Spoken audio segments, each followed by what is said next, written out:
How did Jesus found Catholicism? Can you explain more? Sila man gani nagkulata kay Jesus? Tapos, inon mo founded?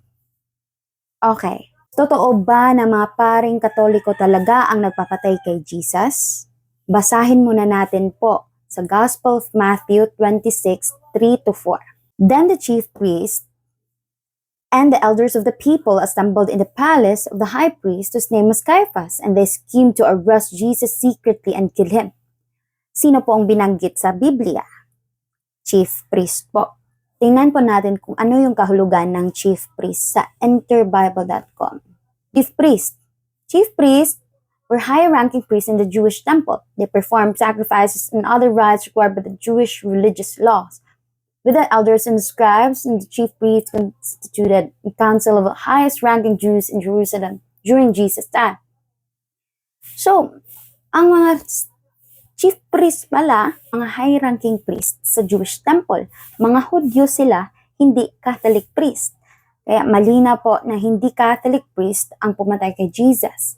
Jewish priest po yun. Pero, eto yung tanong.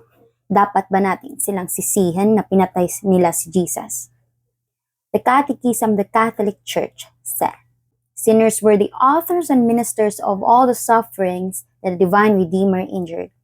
At sabi pa nga sa Biblia, Isaiah 53:5, but he was wounded for our transgressions, he was bruised for our iniquities. The chastisement of our peace was upon him, and with his stripes we are healed.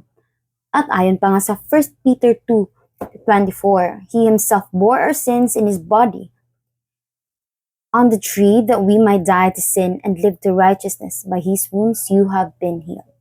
Ibig sabihin, tayong lahat ay guilty. Oo, ikaw, ako, lahat.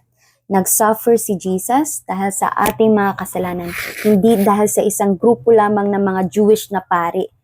Ang ating mga kasalanan mismo ang dahilan kung bakit siya ipinako sa krus.